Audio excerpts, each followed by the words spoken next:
The fans are out in force. Here we go. This is a great sight. Game 2 Super Saturday at Wollongong. Parramatta first up. And Williams with the first carry of the match. Huge blow for Christian Tuipulotu in the warm-up. He's done his hamstring. We know he's been battling with hamstring injuries throughout this season. He was very distraught, very upset. He knew immediately as the Dragons The Dragons through, Cook at full speed. Back to Gufferson. Almost loses the shorts. Kept it going. Dragons in the corner. And Lawson right on cue. And here he is, ball in hand. The Dragons red hot. Kentucky with the ball again. This is amazing from the Dragons. Red and white, on the run, on the charge, and Parramatta on the ropes. Ball from Flanagan. Kentucky kicking out to the corner. Lomax is ready. Ball is knocked back. Big chance. Dragons. Not again. Yes, indeed. Lawson. Lasik, who was a try scorer last week. For Brown. Nice play. Iogi. The Fox flies over. It's a night for the wingers. And Josh Adokar now 149 career tries. Flanagan calling for it. He's with it. The 7. Gufferson. Solely ball. Allen back on and scores. With it is Stewart. Look at this. Flanagan decides to run and get there for St George Illawarra. They have their 4th try. Last play, Dragons, another big gain, 56 metres gain. And the high ball, Iogi on the Dragons have done it cleanly. Valentine Holmes has stolen it from the Parramatta fullback. It's the forward of pretty much all Parramatta this second half. Walker. Hawkins, they're moving. Iogi, Brownlee, Lomax. Parramatta. Papali sweeps it left.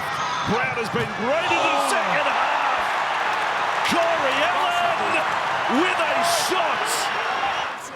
Papali giving good service into dummy half. Barlow and Brown. Bertora has got through the front line. Over the top, Hawkins.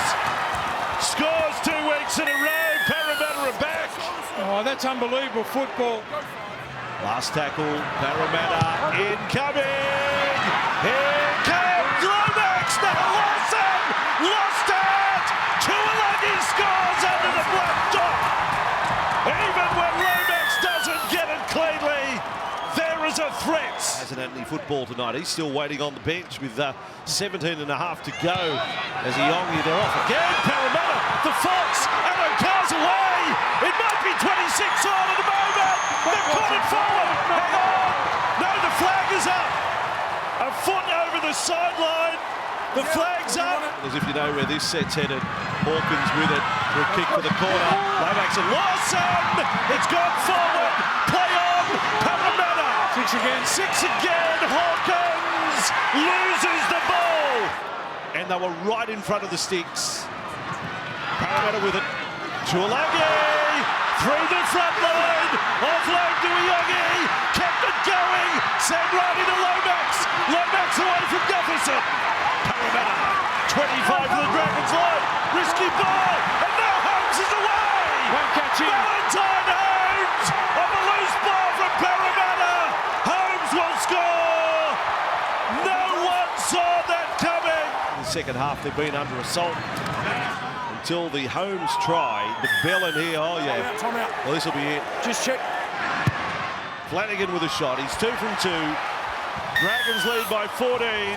Full time, St George Illawarra 34, Parramatta 20. Jason, I suppose to come out there in the second half and to have a fight back like that, obviously, was a relief for yourself, but just couldn't get it done in the end. How do you sort of see that? We got what we deserved tonight because of how we approached the first half. Simple as that. Did you feel like throughout the week that you would expect it to come out faster and sort of to match that energy? Did you see anything could pinpoint why it was like that? No, there was no signs during the week. I think it's purely down to our mindset. mindset and our attitude towards the game, and sometimes you don't actually see that until you get out on the field. So, yeah, no, we've got no excuses. They fought really hard, but I felt like we gave them everything they got tonight. It felt like in the past few months, Jason, like there's a serious corner that has been turned. Like, how do you explain the approach and I guess the attitude the players did take into that first half?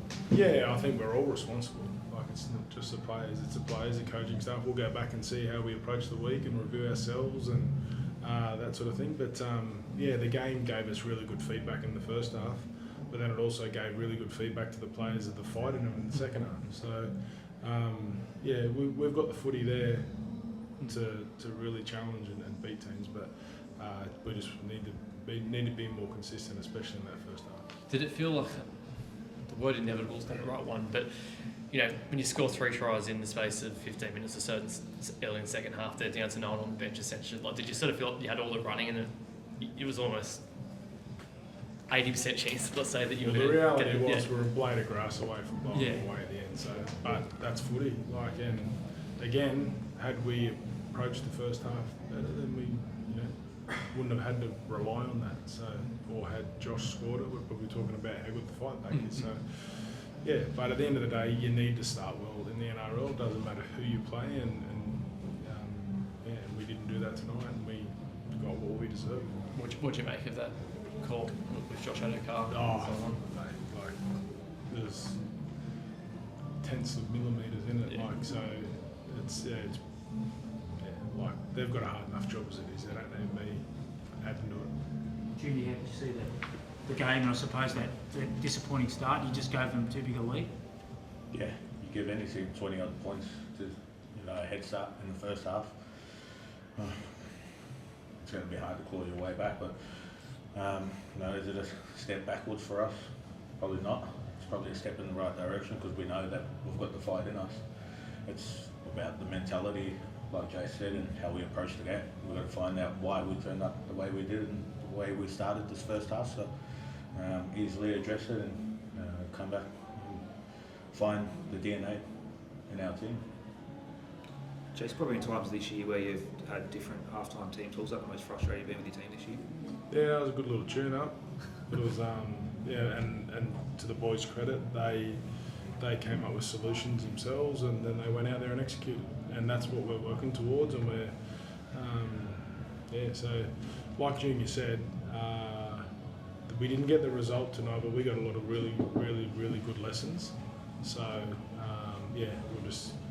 we'll take those lessons and move on from there. It just feels like consistency is the next step for this team, isn't it? Right, just week to week. Yeah, I think one thing that's really stood out with the players is the consistency of our training has been really at a high level. So, we just need to start to maintain that, and the transfer will come.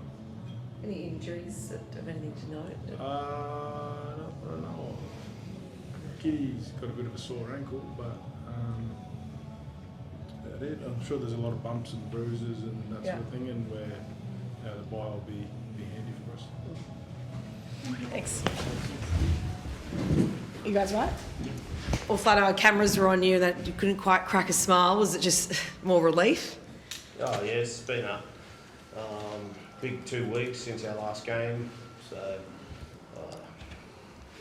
we just need to win, and as I said, it hasn't been enjoyable the last 2 weeks, but we've got to win tonight, and that's all that matters. How have you tried to manage that 2 weeks? It's not been enjoyable. How have you tried to really sort of stay within, the 17 that was out there tonight, and I suppose control that and manage it? Yeah, look, I don't think what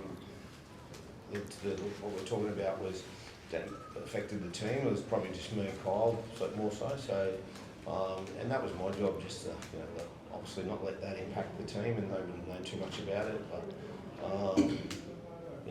you go through these stages through the year. You see it all the time. Clubs go through some winning, some clubs go through some losing, clubs go through some speculation. You just got to be able to handle it, and that's what we did tonight. We just got ready and played a really good game. Could have gone either way at one point, but spirit, courage got us home. A lot of injuries. We had HIAs, shoulder dislocations, lost Luch in the first half. I think we had 6. We had Emre Gula, Toby. As I said, Tupolotto before the game, so had every reason not to win tonight and not to go out there and get it done, but they played really good football in the first half and then showed some real spirit in the second half. I know you'd have to be obviously very proud of the resilience that they showed to hang on there.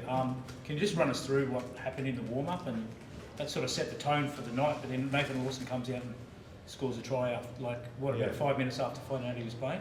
Yeah, well, we just spoke about it to him, that's, he's done a really good job, 18th man is a tricky one, you're going to play, if someone gets injured, how often does it happen? Not a lot, but he was prepared, he's trained well all week, and we're lucky we had him.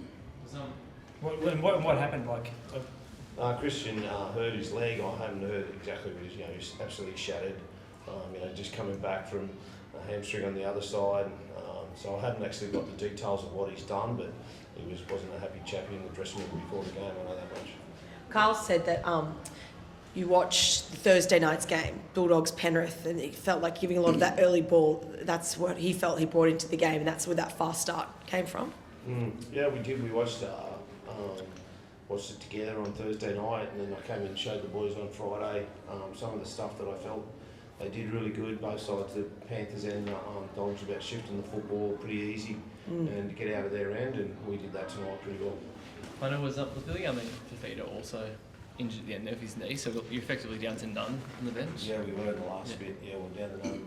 Billy got a cork above his knee, so it was spirit and courage, and as I said, 2 HIAs, an injury before the game. We had all the excuses to toss out if we didn't win, but we hung in there and showed some real spirit. Did you have some injuries to guys on the field as well? Because I don't point out, but we thought at times maybe you might have been struggling a little bit fitness-wise. Bit of an ankle issue, but yeah, finish off the game. So yeah. And Val not kicking at the end there, was there any fitness concern there?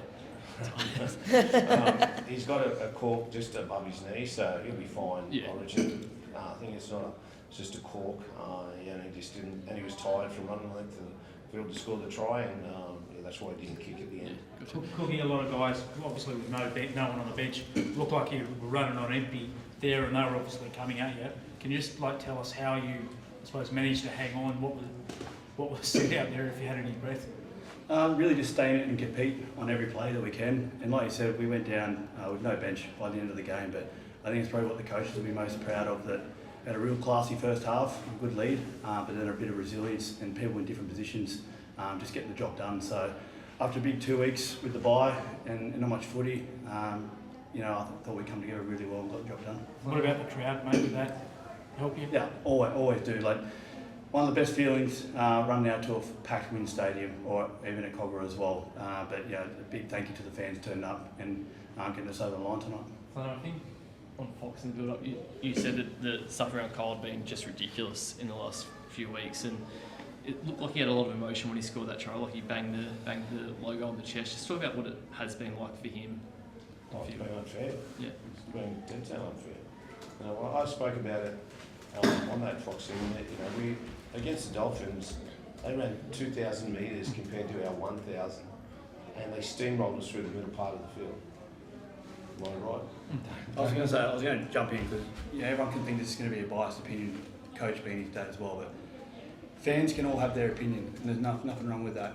But to actually bash them online and non-stop going at it, they can all have their opinion every week, whatever they got. But online bullying is a different thing as well. So that's what we can't have, and we're not going to support it. So I was very happy to see Kyle cross the line tonight and just say he deserved that because he works hard at what he does. And like Flano said, it hasn't been a halves issue of what we've done the last few weeks. We've just been beat. We've just been beat and haven't played our best footy. And tonight we came out and we showed that. And we've seen what happens when you lay a platform. The halves can do their job. How important is that for you to hear Cookie say that? That's. Yeah, well, he's been around a long period of time and he's played with some good halves. And we're not saying, we're not one for 1 second saying Kyle's, the elite of elite. But there's no kid, even though he's my son, there's no kid tries harder than him. And as Cookie said, it wasn't the halves issue the last 2 games we lost. It had nothing to do with the halves. We dropped kicks and we got run over through the middle part of the field. We turned that around today. We caught our kicks, most of them, against someone that can jump small buildings in Zach. We did a good job there 99% of the time, and we ran hard and got good field position. And our back three, one game there, I think it was the Dolphins, we actually had 15 back three. Gutho brought the ball back for 15 metres. Today he was catching it and bringing it back 15, 20 metres every catch. So that was the difference, that we defended well. So it's a bit of a domino effect, but we can't be pointing the finger at our halves those 2 weeks. And Cole will deal with it, I'll deal with it, and the team will deal with it. Flan, is this what the team's capable of? That first half was fast, as direct, as expansive, like probably the best you've played since maybe you've been here. Is that what this team's capable of? Yeah, it is. Well, I think Val was sharp, Cookie was sharp out of dummy half. He made a line break first set. We've got some good players there. We just got to, as I said, probably put it all together. We all haven't played well consistently together, and hopefully today is that start of that. But put it together. We beat some really big sides. We beat Melbourne, beat Brisbane away, and all that sort of stuff. So we can do it when we put it together. Don't worry. And we get an opportunity now at the back end of the season to show what we're about. Just a quick word on David Clemmer and his milestone game. He's played some big minutes for you since he's come to the club, and I thought it was great again tonight. He's done it all in the game. Like I said before the game, he's 250th game, played for his state, played for his country in the toughest position on the field. So can't be proud of him as a teammate. Been lucky to know him for a long time, from the Dogs days to here. He's just a great person on the field. He's a great dad, and he deserves all the credit he gets. Was that Lyken's? And I know you said it's a flow-on effect for a lot of things, but was that Lyken's best game in the NRL so far? I think so. I said that to him after the game. I said, I think you're starting to become, what NRL's about. Especially the first half. He was on the end of some of those half line breaks and so on. So he went after it a little bit today, and we've got to remember Lyken's 19. Yeah. So he's doing a good job, and he'll get better. Thanks so much. Thanks, guys.